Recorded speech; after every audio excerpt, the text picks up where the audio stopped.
Hey class, welcome to chapter 3, securities markets. We'll get right started here. First, talking about primary markets. Prime market are for new issue securities. So think when a stock goes and does an IPO. When a stock does an IPO, generally speaking, they're looking to raise capital. Maybe they're looking to raise capital for original investors. Maybe they're looking for capital to expand. The secondary market is the market for stocks that are generally traded between each other, institutions and individuals. How firms issue securities. I'm going to change the view really quick on this screen just because I think it won't look good for you guys on your end. Uh, Privately held firms, primary offering where shares are sold directly to a small group of investors. So think like angel investors, venture capitalists. There can be up to 499 shareholders, which, if you're staying private, that is usually a fine cap on that number. There's fewer obligations to release financial statements to the public. One issue here, and why is this a big issue of releasing financial statements to the public?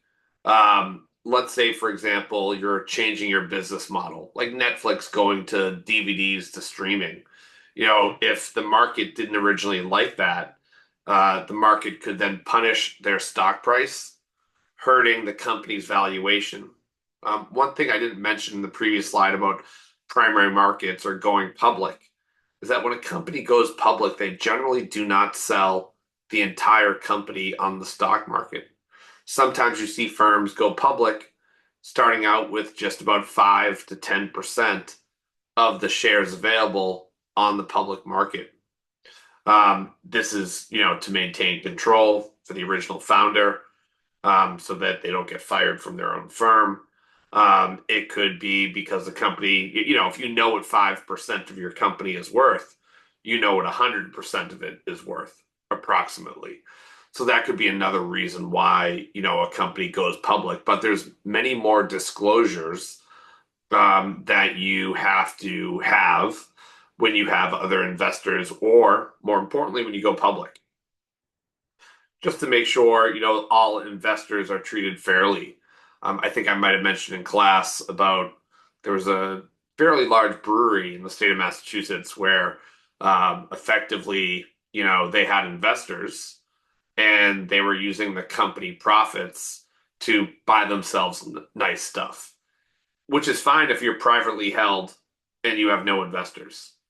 But if you have investors, you can't, buy yourself a Ferrari uh, with pre-profit money and say it's a business purchase. Publicly traded companies, securities sold to the general public.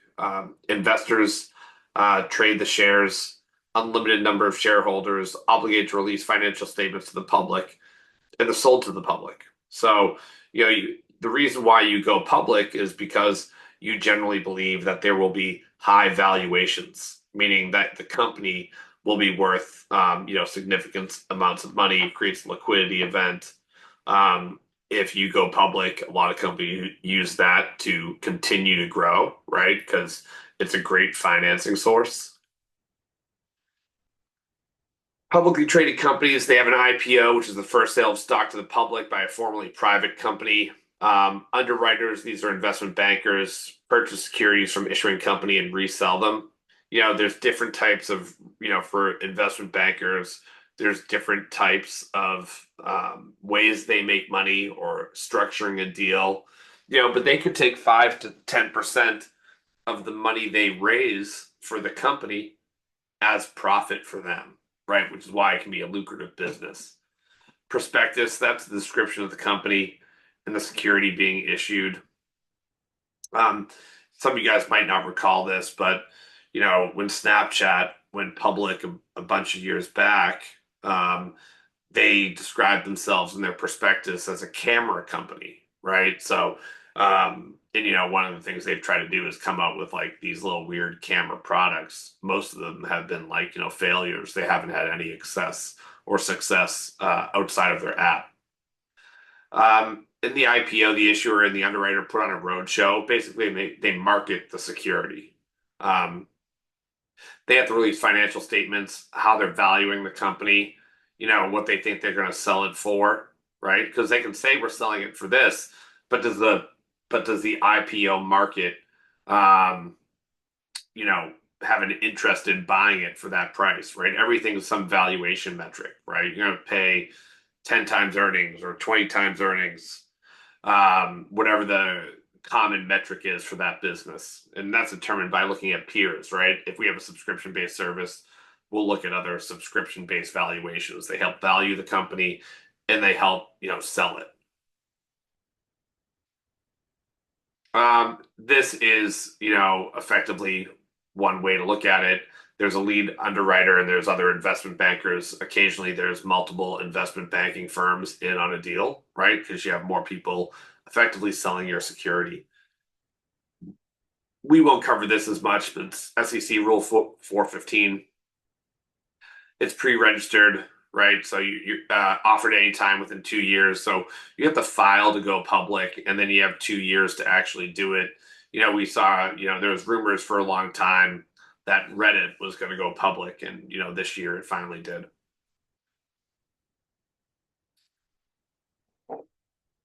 24-hour notice, any and all pre-registered amount may be offered, and that's a rule from 1892. This is just showing average first day return, which is, my mind, a irrelevant chart because, every company is going to be different across time, and not only different across time, depending on the business they're in.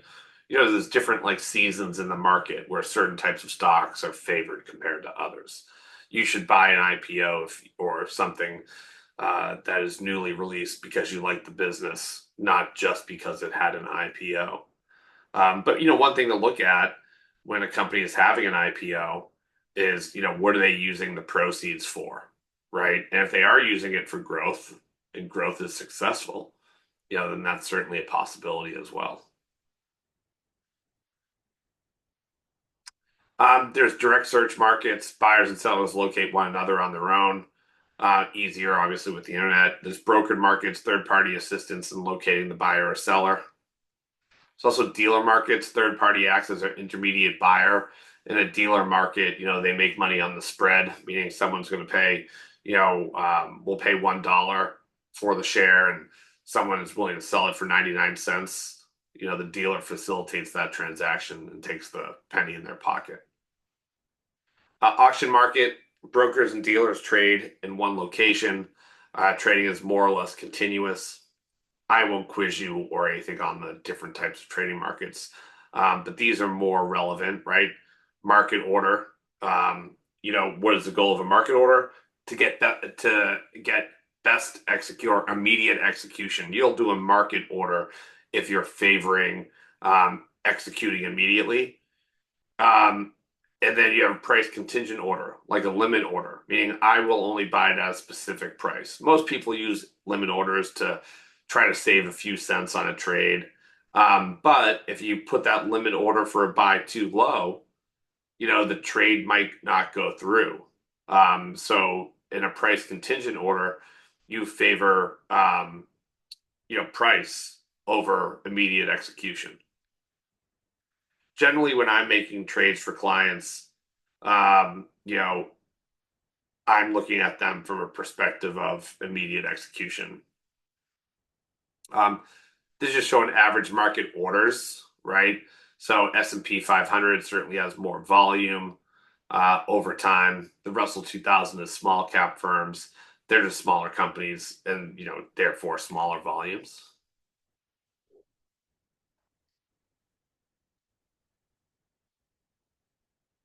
This is just showing the share price of the bid and ask spread. So you see someone's buying it for 139.23, or selling it for 120, or wanting to buy it for 139.23, and there's an offer for 139.25. Um, the internet has changed the kind of overlaying structure of a lot of these. Most of the time, when you're buying any security, they're not going to feel any different, right? You're buying it on some type of electronic exchange, entering the ticker, as well as how many shares you want.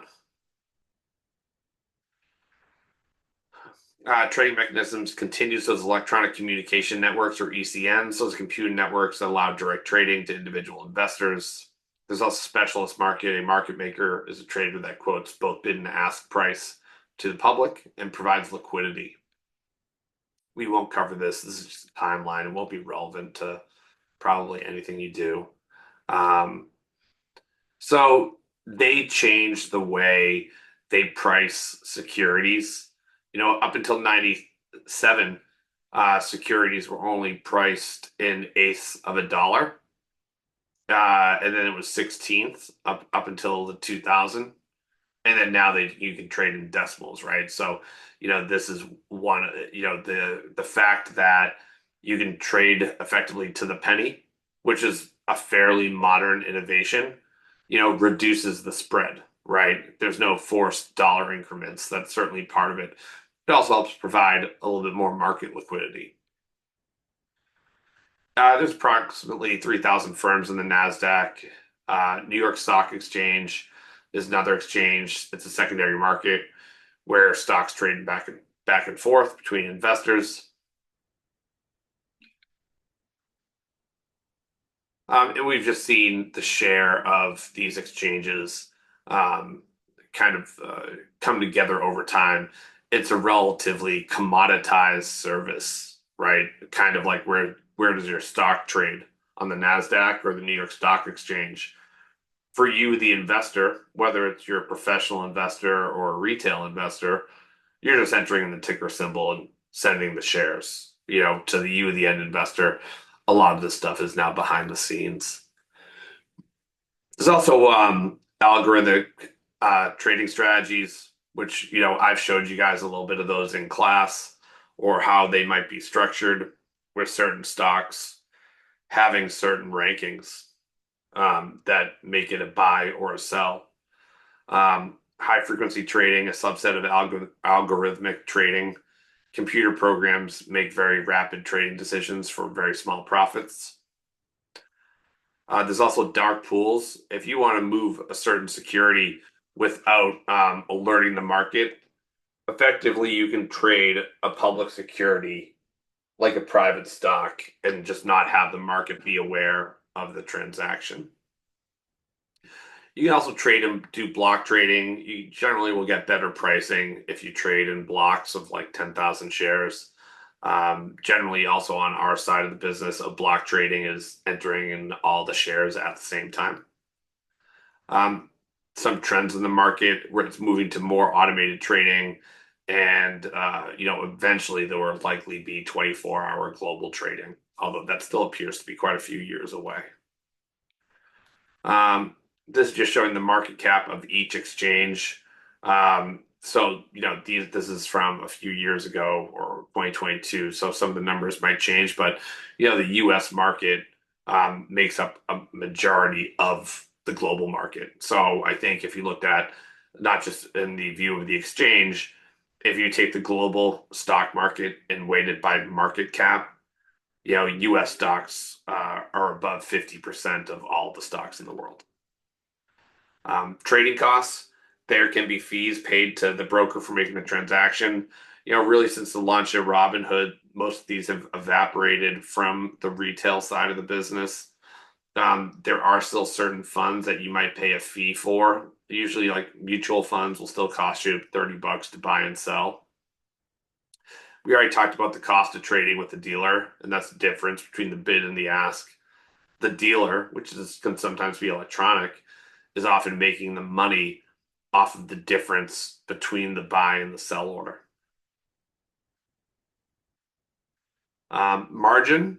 So you can take your existing portfolio of securities and get a loan against it, and then use that to buy more stock, which is great if the market goes up and not great if the market goes down.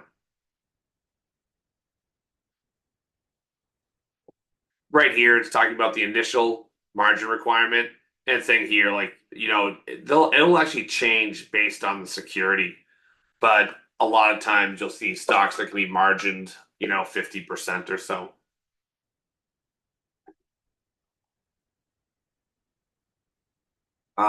Equity, that's the dollar value of your position minus anything you have on margin, plus additional cash. Minimum value before the maintenance margin requirement is if the portfolio, drops or some part of the portfolio drops 25%, you could be down close to 50% because of margin. So you may need to put money back into the account. Otherwise, the exchange will force a sale on you. And, when you get a sale forced on you, that means you're forced to sell, at a low price. A margin call is when you have to put that additional money in. This is the formula here. Market value minus borrowed money over market value is your minimum margin requirement. Solve for market value, say margin call will occur when the market value is less than the borrowed over 1 minus MMR.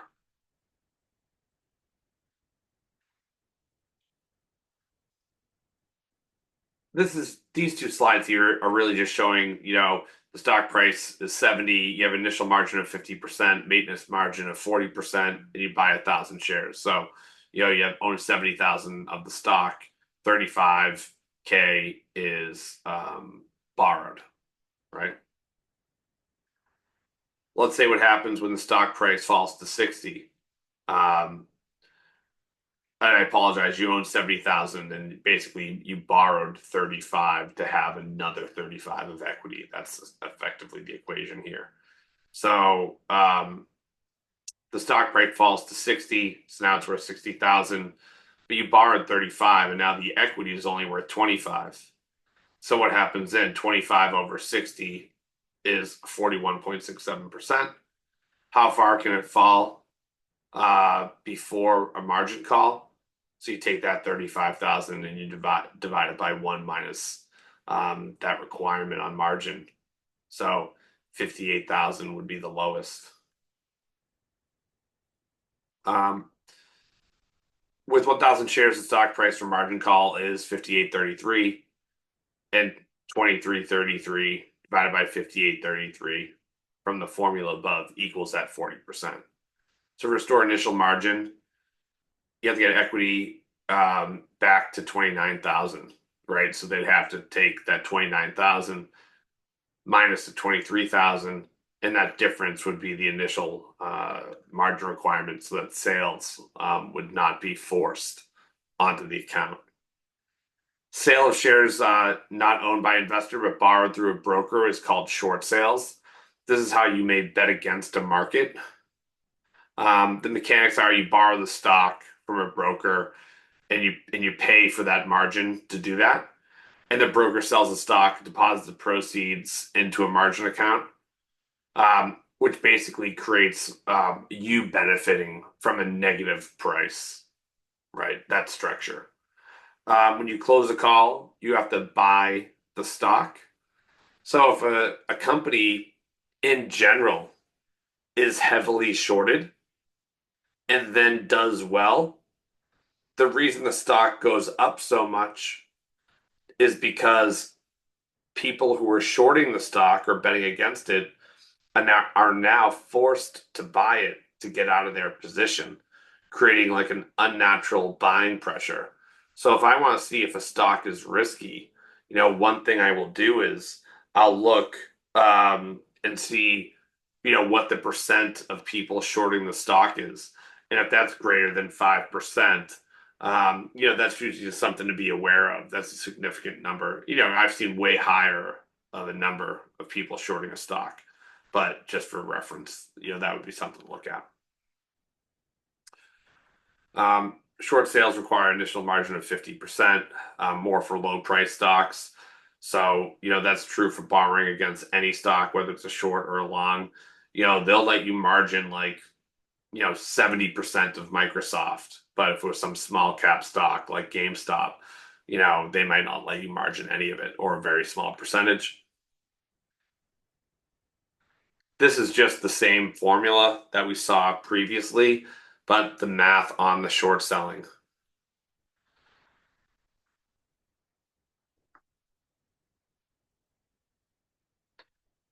And it's just showing the math of what would happen if the stock went down in price, um, or it went up in price while you were shorting it. What's the margin on that?